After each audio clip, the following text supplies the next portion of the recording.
ഇന്ന് നമ്മൾ സംസാരിക്കാൻ പോകുന്നത് ഹാർട്ട് ഹെൽത്തിനെ പറ്റിയാണ്. സോ എല്ലാവരും ആർക്കൊക്കെയാണ് ഹാർട്ട് ഏറ്റവും ഹെൽത്തി ആക്കി വെക്കണം എന്ന് ആഗ്രഹമുള്ളത്? യെസ്, എല്ലാവർക്കും ആഗ്രഹമുണ്ട് അല്ലേ? Very good, super.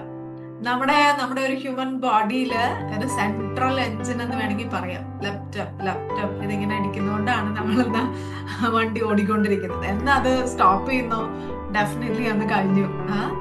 സോ ഇന്ന് എന്തുകൊണ്ടാണ് ഏറ്റവും കൂടുതൽ പ്രോബ്ലംസ് ഹാർട്ട് റിലേറ്റഡ് അല്ലെങ്കിൽ കാർഡിയോവാസ്കുലർ ഡിസീസസ് ഏറ്റവും കൂടുതൽ വരാൻ കാരണം നമ്മൾ തന്നെയാണ്.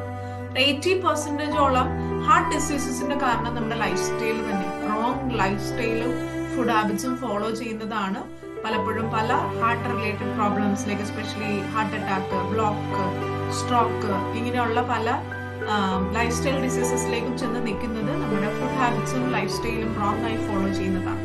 എങ്ങനെയാണ് സിമ്പിൾ ആയിട്ട് നമ്മൾ കേൾക്കുന്നുണ്ട് അല്ലെ? എപ്പോഴും മെജോറിറ്റി പലപ്പോഴും നമ്മൾ കേൾക്കുന്നുണ്ട്, ഇന്നലെ വരെ ഉണ്ടായിരുന്നു, രാവിലെ എഴുന്നേറ്റപ്പോ സൈലന്റ് അറ്റാക്ക് ആയിരുന്നു, ആളില്ല, പെട്ടെന്ന് ഹാർട്ട് അറ്റാക്ക് വന്ന് മരിച്ചു.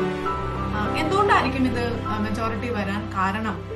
സ്പെഷ്യലി നമ്മൾ കഴിക്കുന്ന ഭക്ഷണത്തിൽ നിന്ന് നമ്മുടെ ബോഡിയിൽ അക്യുമുലേറ്റ് ആവുന്ന ഫാറ്റ് ആണ് വില്ലൻ. അത് കൃത്യമായിട്ടൊരു കണക്കുണ്ട്. അത് ലേഡീസ് വന്നിട്ട് ഒരു 20-30%-നുള്ളിലും ജെൻസ് വന്നിട്ട് 10-20%-നുള്ളിലും നമ്മുടെ ഫാറ്റിനെ മെയിൻറ്റെയിൻ ചെയ്യാൻ പഠിക്കണം. അതിൽ നിന്ന് അമിതമായിട്ട് പോകുമ്പോൾ വാട്ട് ഹാപ്പൻസ്?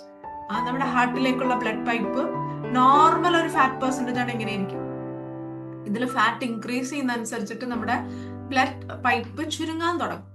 ഒരു സർട്ടൻ ഒരു സ്റ്റേജ് എത്തുമ്പോൾ ഇതിലൂടെയുള്ള സർക്കുലേഷൻ കട്ടാവും. ആ ഒരു സമയത്താണ് ഹാർട്ട് അറ്റാക്കിലേക്ക് പോകുന്നത്. അത് നേരെ നമ്മുടെ തലയിലേക്കുള്ള ഞരമ്പുകളിലേക്കാണ് ഒരു ബ്ലോക്ക് വരുന്നതെങ്കിൽ ഡെഫിനറ്റ്ലി അത് സ്ട്രോക്കിലേക്ക് ലീഡ് ചെയ്യും. സോ ഇങ്ങനെ വരാൻ മെയിൻ റീസൺ 80% ഹാർട്ട് സംബന്ധമായ പ്രോബ്ലംസ് വരുന്നത് നമ്മുടെ ജീവിതശൈലി മൂലം തന്നെയാണ്. ഇന്ന് വേൾഡില് ഏറ്റവും അധികം പീപ്പിള് മരണപ്പെടാൻ കാരണം ഹാർട്ട് ഡിസീസസ് ആണ്, കാർഡിയോവാസ്കുലർ ഡിസീസസ് ആണ്. അതില് മെജോറിറ്റി ഒരു റീസൺ ഒബേസിറ്റിയാണ്. അമിതമായിട്ട് വെയിറ്റ് കൂടുകയും അത് ശ്രദ്ധിക്കാതെ റോങ് ഫുഡ് ഹാബിറ്റ്സും ലൈഫ് സ്റ്റൈലും ഫോളോ ചെയ്ത് നമ്മൾ പോകുന്നതാണ് പല അപകടങ്ങളിലും ചെന്ന് നിൽക്കുന്നത്. ഒന്ന് ആലോചിച്ച് നോക്കി, ഒരു ലൈഫിൽ നമ്മൾ പല സ്വപ്നങ്ങളും പല ആഗ്രഹങ്ങളും ആയിട്ട് മുന്നോട്ട് പോകുന്നതാണ് അല്ലെ? ആ ഒരു എന്താ പറയാ, ഇൻസ്പിറേഷനിൽ അത് അച്ചീവ് ചെയ്യണമെന്നുള്ള ഇൻസ്പിറേഷനിൽ മുന്നോട്ട് പോകുമ്പോൾ ഡെഫിനറ്റ്ലി പലരും മറന്നു പോകുന്നത് സ്വന്തം ഹെൽത്താണ്.